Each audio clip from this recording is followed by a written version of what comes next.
Hi, everyone. Hi. My name's Renaud, and today I'm going to talk to you about fast prototyping and what we do at Gameloft Montreal.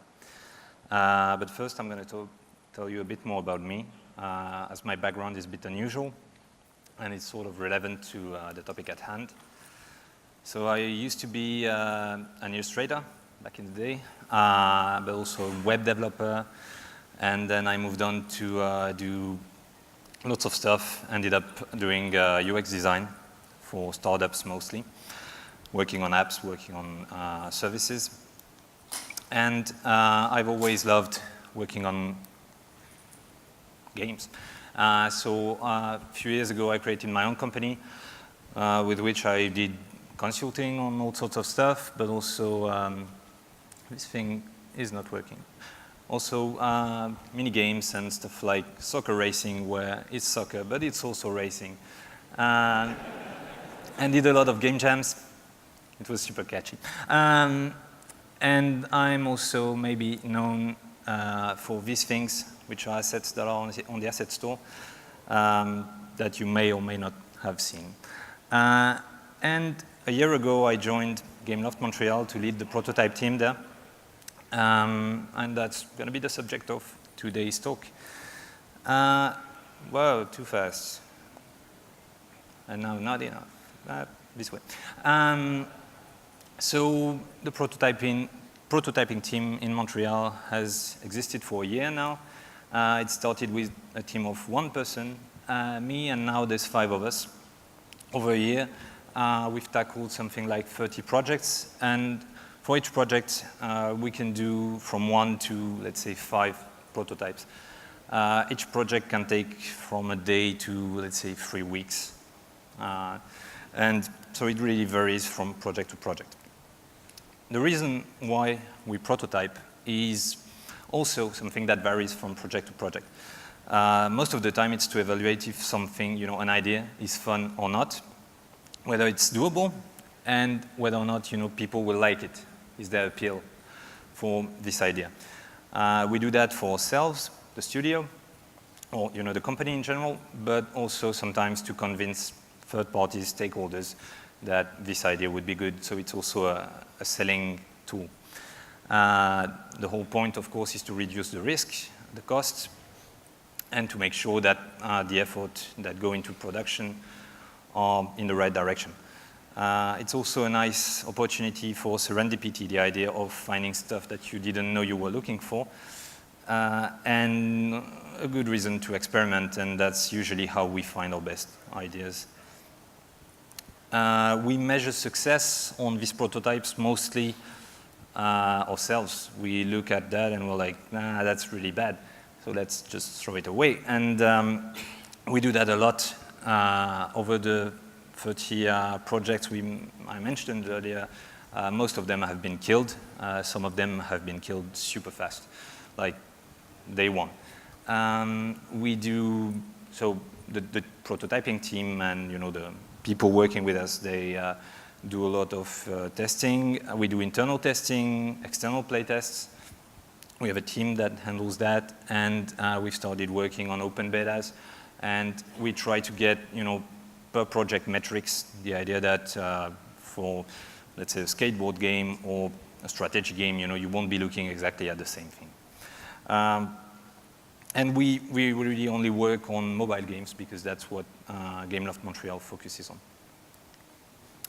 So today, I'm going to start with 10 tips, good practices, whatever you want to call that.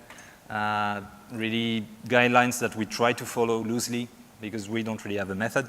But it's like, if you try that, it's probably going to be beneficial or not. And then I'm going to talk about a case study, like probably the first prototype I did at Gameloft Montreal, which is a good example of how you can achieve some result in 1 week. And then the last part will be about game feel, which is something we really focus on, and which is a great way to improve your prototypes. And first, I have like a short video of what we've done over the last year.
Thank you. Thank you. So as you've seen, it's really, it goes in all directions. It can be a game where you shoot zombies or whatever, to a strategy game, to a tycoon, to every new week brings a new project, and that's what I really love about the job. And a cool thing to keep in mind is the duration of each of these projects. So it goes from 1 day, for the truck example over there, I'm going to talk a bit more about it later on, to 2 weeks, 3 weeks for some, and some take only one person, some take more than that. So yeah, 10 tips. I used to work in advertising, so it's sort of stuck. Not too fast. Go back. All right. So really the first one, and probably the most important one, is to pick the right scope. So what I mean by that is people, they come to me and they say, okay, I have an idea, I have a pitch for a game, and I want you to do a prototype for it. And the game is going to be about aliens invading the Earth, but as the player, you control a guy that can go into a vehicle and move to a rocket ship and go to other planets. And now I'm pitching No Man's Sky, but it's something else. And so it's full of big ideas, and all of them are probably really good, but we don't have really the time or resources to do everything, and if we did everything, it wouldn't be a prototype anymore. So we pick a scope, and we focus on what the person who had the idea wants to demonstrate. What's new about your idea? What's the trick? What's the catch? And we focus on that. We try to isolate that and pick something that is doable in 3 weeks, or less. A good example of that is this thing called 50 Buddies, which isn't actually a prototype, but a game that we created in 6 days and put on the stores, or is about to be put on the stores. And it was done for a charity that collects games from different publishers, and they put it online. And for this game, so we only had 6 days. There was 6 people involved. So we really had to do some choices. We needed to have something that was fun, replayable, and so on. So we went for, a game where you push people in the water. We only had 1 hour to find an idea, so I had to go fast. But we still have procedurally generated levels, procedurally generated characters, and it works on all devices. So it's really cool. Focus on the unknown. It's basically the same idea. It's that don't prototype stuff that works, whether you've done it before, whether somebody else has done it before, you've seen it in another game. If you're planning on doing exactly the same thing for that specific feature, well, don't even test it. It probably works. Instead, identify what's core to your game, what's unique. And that doesn't necessarily have to be gameplay or code. It can be you want to test the visuals. You want to test that new shader that you thought of.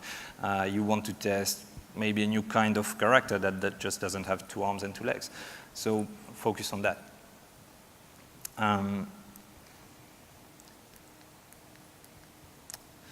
So in this example, the idea was to create a game packed with features where you can do acrobatics and you can destroy the terrain in innovative ways and so on. But really what the player was supposed to do a lot was jumping and shooting. So the prototype only focuses on that. And sure, you can destroy the terrain, but it's purely because we could. All the effort was put on the mobile controls to calibrate the jumps and have all that feel good. And as you can see, it's just cubes, really. Basically no art at all, just Unity and post-processing effects, and it's super simple. But the player has all the info that they need.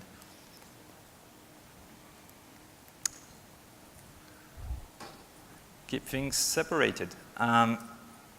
Instead of going straightforward to a polished game that would have everything, the art, the gameplay code, the meta maybe, we really focus on that because mobile games. instead of doing that, we try to do work separately, and like 1 or 2 persons will focus on the gameplay, the code, and have that run separately from the art. And maybe at the end, maybe we'll put all that together to create an actual product. It doesn't even have to. We just have these gyms, and we can evaluate things like that. A good example of that is this game where you are supposed to sort of repair cars that come and go. And we worked on one prototype that was really hard to put in players' hands. We worked on the art, and we worked on the economy of it all, because you had to use resources to do stuff. And all that worked quite well, and we just had to put all that together. And in a few days, we had this that was fully testable with good UI, at least understandable UI. And we could put that in the hands of testers. And embrace failure. As I said, most of our projects get killed by ourselves, by management, by players, and it's fine. It's really fine. That's the whole point. The whole point is in a month, let's say, instead of doing 1 version of your idea, do 10 versions of your ideas. And maybe you'll find more than 10. You know, while doing this 10, you'll find an 11th and a 12th one. And hopefully one of them will be good enough. So just learn from your mistakes, rebound, and it's as long as you've not lost like a year on that, really doesn't matter.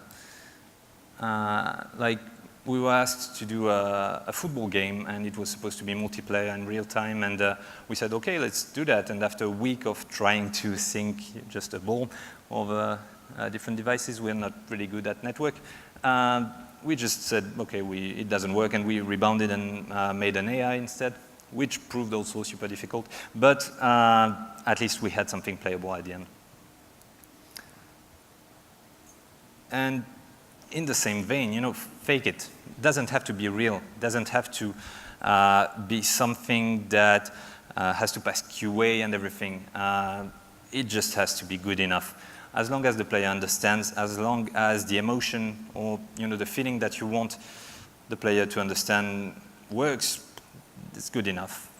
We don't do polished art. I do like all the art direction myself in one afternoon usually, just because nobody really cares. As long as it's a cube and you understand that it's moving, well, it's fine. And we push it, when we need cars, for example, maybe it's important to understand that the car banks left and right.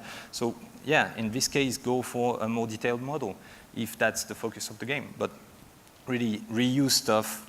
We find stuff on the asset store or wherever, or use boxes. Boxes are fine. So it's really about putting the minimum effort possible to do what works. And a good example of that would be this thing.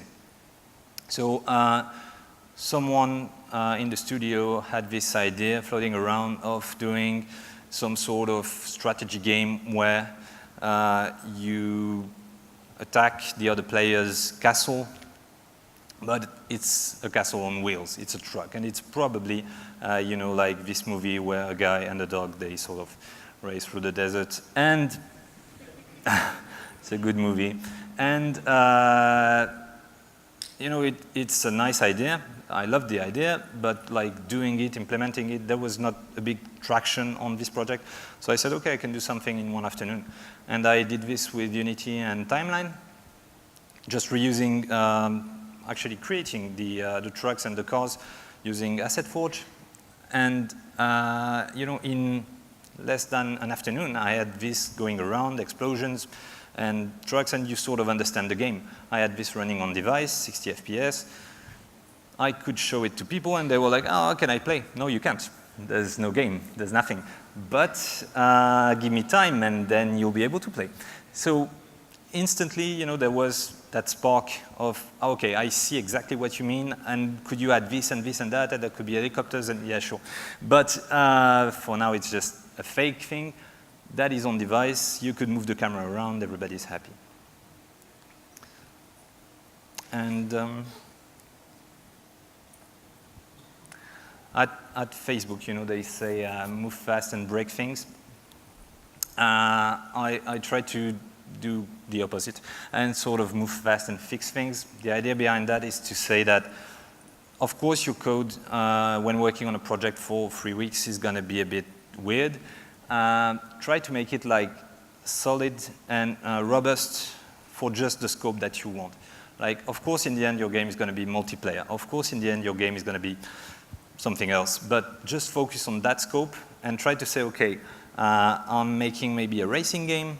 What are the things that my code should, like maybe my car controller should be able to allow? What flexibility does it have? And let's focus on that. So you build a foundation that is strong enough to allow for experimentation. And then you can have fun and figure out new things. What if I change the gravity? What if I change the speed of the car?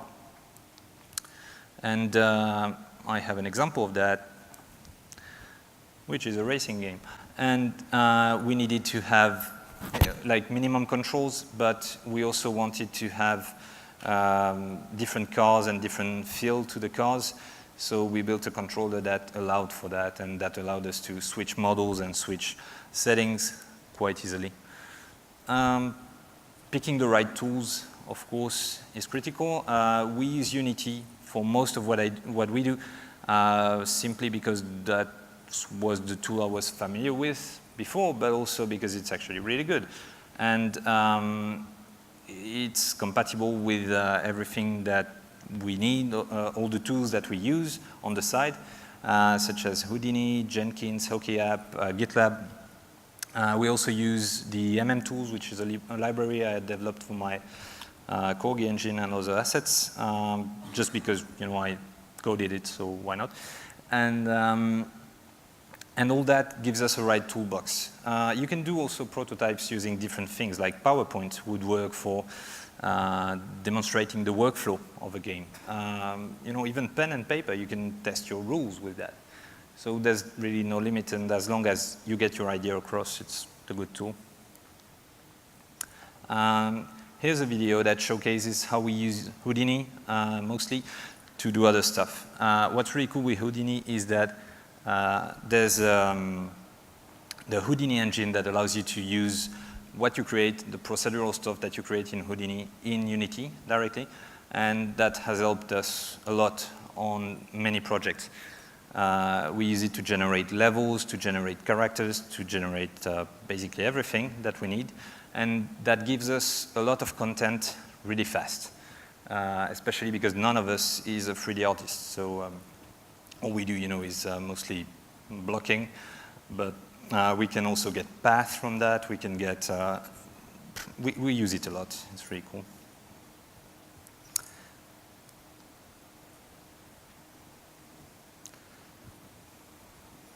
And then it's super simple to import. And we use Jenkins to build stuff. But hopefully, with what I've seen over the past few days, I think we won't have to do that in the near future, so that's cool. And yeah, the product that you get, make it awesome. Try to put the cherry on top and focus on the core feature that the player will do a lot. If you do that, the player will feel rewarded. It will help with learning, your rules, and it's going to be memorable. People will remember what you've done.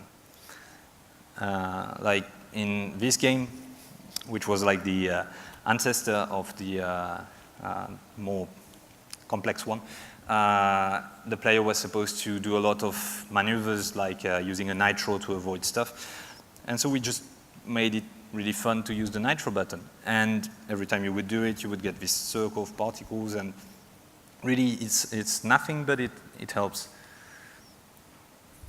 Test often and test correctly. I like to do guerrilla testing, which is really, really bad play testing, but it's fun to just get a reaction, and it's still better than doing nothing. But we also have tools to do things like the scientific way, which is the one I prefer, and we try to get objective data as much as possible using large samples of testers. So that's what it looks like. When we do external testing, we get a camera of the player, maybe also the face, and we can see basically the user react to the thing and analyze that afterwards. So it's extremely useful. And of course, have fun. Creating a game is fun. I really think it's the most fun job I've ever had, because I just don't have to care about the consequences of all the things we come up with. But it's really fun. And yeah, whether you're doing prototypes or anything, just speak up, show your work. What we've done is we've put a TV just above us. So people, they pass by and they're like, oh, it's cool, or it looks really bad.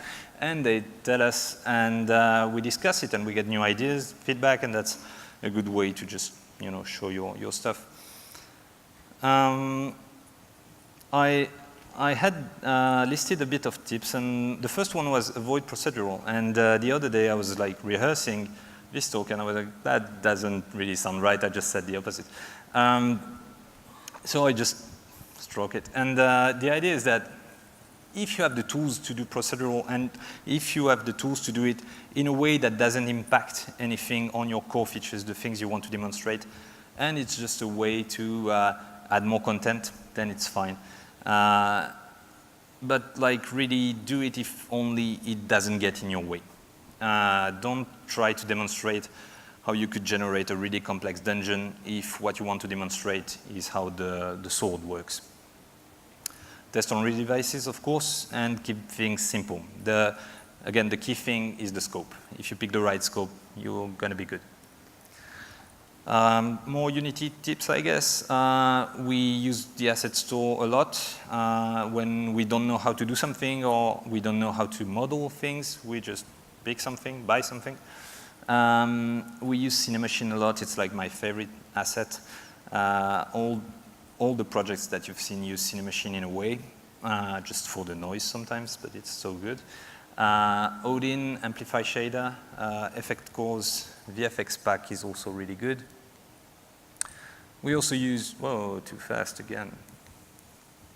We also use tools like Magica Voxel. I do most of my 3D models in Oculus Medium, the VR thing. It's just super fast, and I just don't know any other way, really. But like the characters you may have seen in the soccer game, where there were like 4 of them, and I did them all in one afternoon.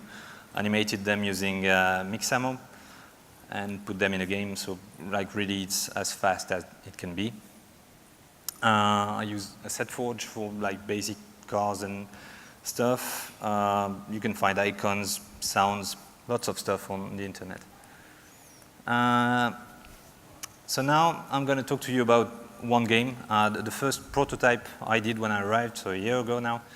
The game was called Catch Me at the time, and the pitch was like basically Pac-Man in terms of gameplay, but with a twist. You could collect characters that would have abilities, and you would play a game of thieves and cops in a setting sort of like the old Arsène Lupin, Victorian era stuff. And it would look, no? Okay. It should move, doesn't move, it moves. So on the first day, I really focused on movement. It's a Pac-Man game, more or less. So you want the character to do movement quite right. And I tried different things like grid-based and completely fluid and have something follow something else. And I ended up picking the first one. Then I moved on to collisions and cameras, added some obstacles, and instantly I had something that looked more or less like a game. Again, I used Cinemachine for the camera, so it's really basically a drag and drop. And it instantly works, and it's more or less already Pac-Man. Then I added some AI. I'm not that good at AI programming, so I just picked the A-Star project from the asset store, did a bunch of tweaks, and I had yellow cubes following my red cube around, and ta-da, you've got a game. So From there, I just had to add abilities because that was the whole point of the thing. So the game designer had this idea that you should be able to go through walls in a way. It could be phasing, teleporting, jumping. So I just implemented them all and picked jump because it was the most obvious for the player. And just having to explain phasing to people is too complex. Then I added coins because you were supposed to, of course, collect more of them.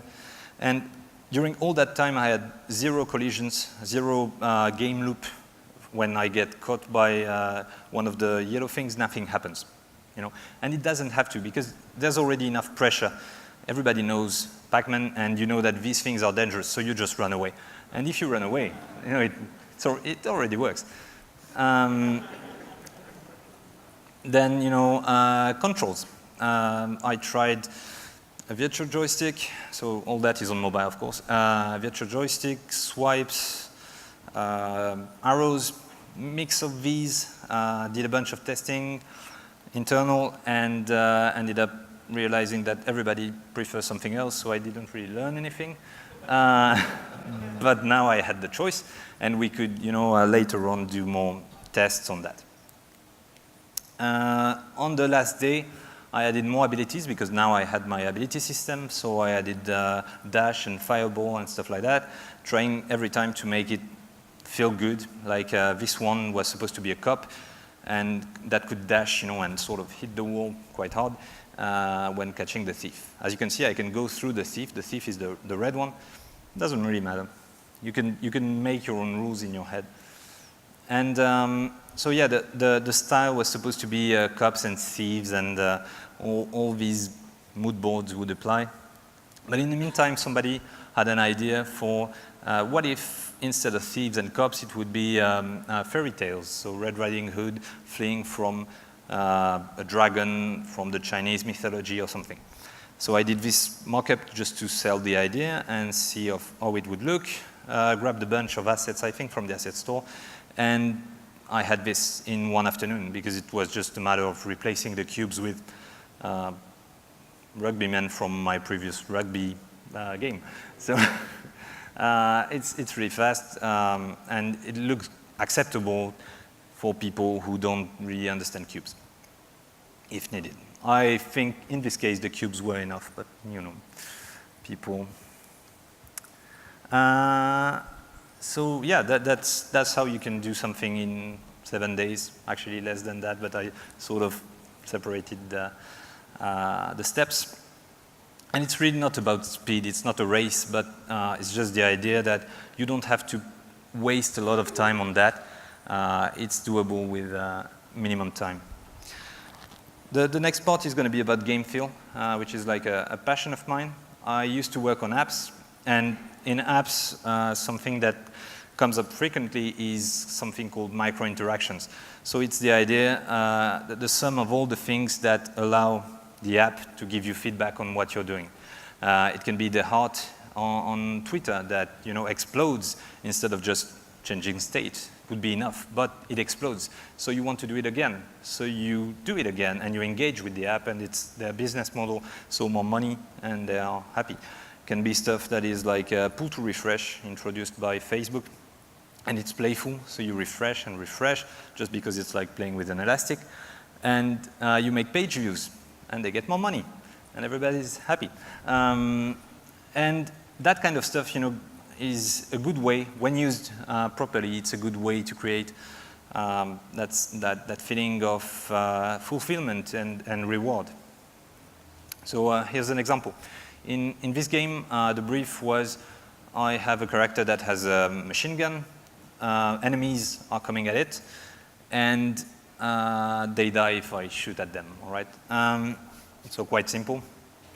And if I look at this first version, I've already done everything, right? I have projectiles coming from my gun, and when they hit a red cube, they disappear. But what if I add actual projectiles? It's already much better than explosions when the projectiles hit. Shells emitting from the gun, and recoil. So now the gun is like moving back when I shoot. Muzzle flash. Haptic feedback, so this one you don't see, but it's these tiny vibrations you get when using, like high-end phones, and it's like vibrations, but subtle. More explosions. So now, instead of just having an animated explosions, the cube actually break into pieces. Camera shake, of course, more visible if I stop shooting at some point, but like it's right now, it's all the time. Dynamic light coming from the gun. Freeze frames, something I love from versus games. It's the idea that you freeze the screen for a short duration on kill. Flash on the screen, spread. Projectiles are going everywhere now. And all that can be done in a really short time, but it makes quite a difference. And that's how you can get that, wow, that's really cool, feeling from people that play the game. The first one would have less of a chance to incite that reaction. And you can do more. You can add slow motion. So now every time I shoot, things are super slow. And they go back to speed, and that's really fun. And you can do that on all aspects, like, and it's stuff that we can reuse also, because like health bars are commonplace, and you could just have the bar go, but it bounces, it flashes, there's a delayed bar behind that. It's really fun. If you want to know more about feedbacks, I would recommend Dan Saffer's book called Designing with Details. It's really about apps and websites, but the logic behind that is, I think, universal. And then there are two videos on YouTube. One is called Juice It or Lose It, and the other one is The Art of Screen Shake by amazing people, and that get much more in depth on that subject and really inspirational. One thing that I've created recently for my Unity assets is called Feedback. It's part of the Tools library, and something I plan to open source at some point. That's why I'm mentioning that. I really wanted to have that like now, but it actually takes some time to package. So it's a library that focuses on feedback, and the idea that with one line of code, you can add juice to your game like that. The way it works is like this. So I have a character, the blue guy with the glasses, and he can dash. Okay, so I press the dash button, and then there's a dash. So in my dash class, I just add this line, and what this line does, so it's a feedback declaration, and it gives me this inspector. And in this inspector, I'll be able to trigger animations, particles, instantiate objects, VFX, spawn stuff, play sounds, add camera shake, screen shake, zoom, chromatic aberration, flashes of the color I want. So all that can be done without one line of code, and you get that in, like, that's real time. So less than a few seconds, and boom, you get juice, I guess. So yeah, I think I'll put that on GitHub at some point. Just need to document it and everything. But there are many tools like this around, and you can find them, you can create your own, you can share them, and it's really cool if you prototype to like reuse what you've done. So that's pretty much it. The key takeaways would be pick the right scope, really, it's critical. There's no secret to the speed we're going at, it's we pick the right scope. Try to make it awesome, don't just stick to programmer art. Even if you're just a programmer, there's many ways you can put, that cherry on top of your game, and do that quickly, iterate quickly, test frequently. And by the way, we are hiring, so if you see me around, just come and say hi. Thanks a lot.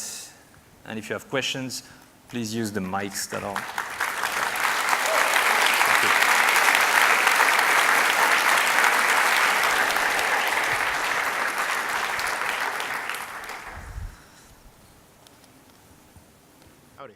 Yes. Hi. Hi. I was wondering, so when a game that you've prototyped goes into production, are they going to be building on your code? So do you have to worry about extensibility and stuff when you're coding, or can you just be as dirty as you need to be just to get it done?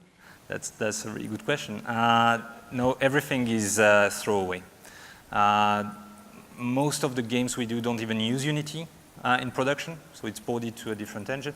The way it works is they scrap everything, the art, the code, everything. So that's critical also. Even if you could, don't do it. Just throw everything away, because that way you don't have to, like when you code, you're not like, yeah, but it's gonna be multiplayer at some point, so I'm gonna have to think about determinism and that kind of stuff. Just don't think about it. You're doing something small that you will use as a direction. It's like a sketch for drawing. Thank you. Yeah, I was wondering, is there a lot of asset and script reuse between all of these different projects? Yeah, there's quite a lot of reuse. The library that we use, the tools I mentioned, we use that in all of projects. I think we reuse controllers sometimes, the input, all that is input related, VFX related. We reuse a lot of explosions and stuff because, I mean, one explosion is enough for most projects that we do. And also, how do you determine the amount of polish that's required for the intended audience? So it's really subjective. Yeah. We look at it and we're like, is it impressive? And we decide, like, internally. But I mean, different people might require like different amounts of pow and pizzazz. Yeah. We try to aim for the highest amount of boom, you know? There you go. All right. There's no rule, really subjective.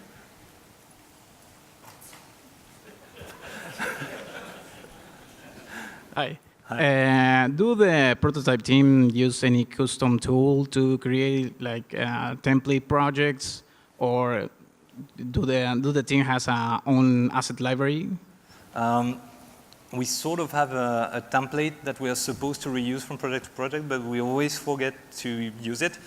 So we spent a week doing it, but like putting it together. But no, we just have we have some sort of we have a repo on GitLab, which is the tool we use for version control, where we put like all the stuff we think we might reuse, and then we pick from that, you know, based on what we need to build. Thanks. Hey, I was hoping if you could tell me like the relationship of paper prototypes in your guys' pipeline. Like, how do I phrase this right? At what point in time do you move from paper to digital? Extremely early. Extremely early? Extremely early. I'd say the idea is that usually there's going to be a lot of rules involved, you know, and an economy, and because it's free-to-play games, so somebody has to pay, and it's not us. So we have these rules, and these are done on paper or in Excel or something. And what we do when we do prototypes, we really do sketching, and just to get everybody on board, we'll do a sketch of what the level should look like or what the interaction should be. Maybe, I think once for a card game, we like drew cards and played with them. Whatever works, really. Okay, thank you. Do you take care of the code quality, thinking that if the proto works, a team is going to reuse it or is going to start by zero? No, they always start from scratch.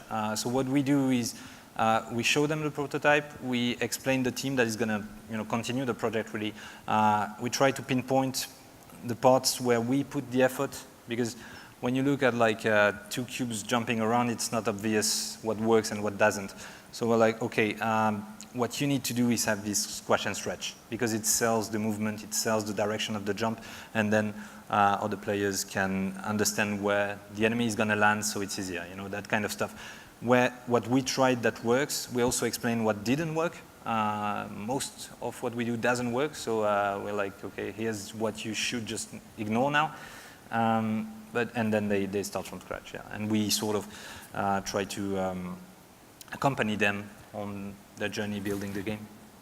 Thank you.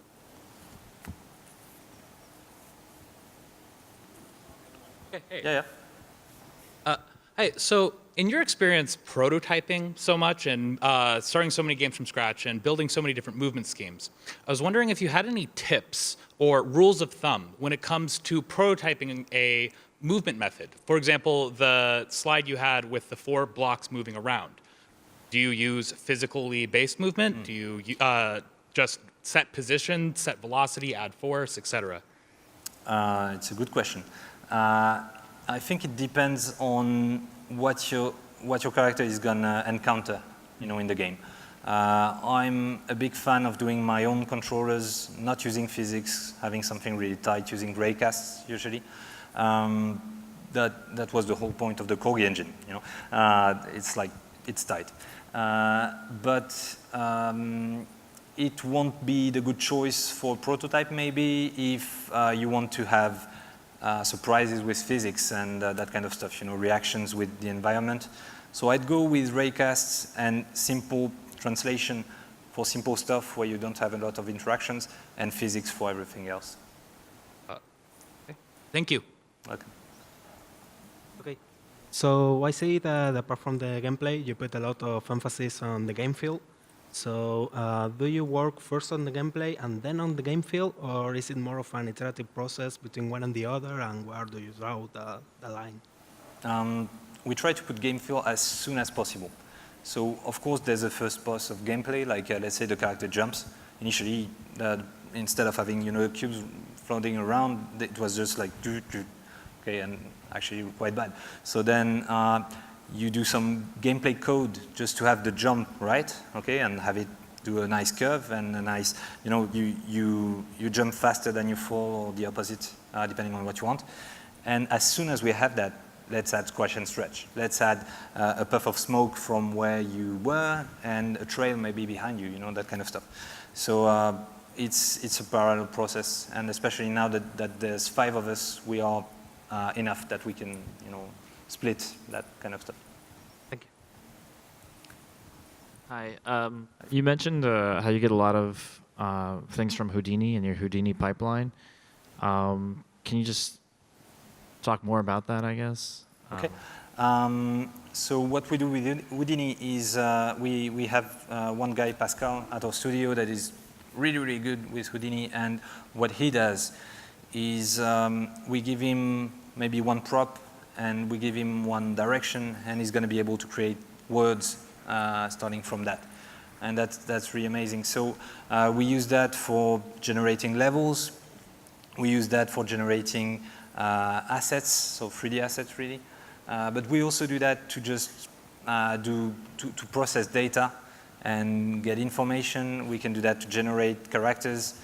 The possibilities are really endless. We also use that sometimes for VFX. So it's really a cool product, and they have tons of examples of how you can mix Unity with it on their website, and it's a good resource. You mentioned using the asset store and a lot of the Unity toolkit that exists. Do you maintain any kind of internal library of stuff that you find that you need to use over and over again or do over and over again? Like if you need to implement controls, a joystick system in multiple different prototypes, do you reuse code that you've already written, or what do you? Yeah. We have a repository where we put all that, and usually what we pick on the asset store is one-time use. We need, a pirate ship, and chances are we only need that once. And then there's libraries that we create or that I had from the past and input, and that we store and reuse. I think we have time. We don't. One more. How do you know when it's time to kill an idea? Are there any indicators that let you know that it's time to drop it? The look on people's faces. When they kill the game. If you see a spark, maybe continue. If you don't, drop it. Whether it's by explaining your idea or when showing something that you have, you usually you get it. But it's from experience, I guess. I think we don't have time for any more questions, but I'll be around. If you have questions, just come and say hi. Thank you.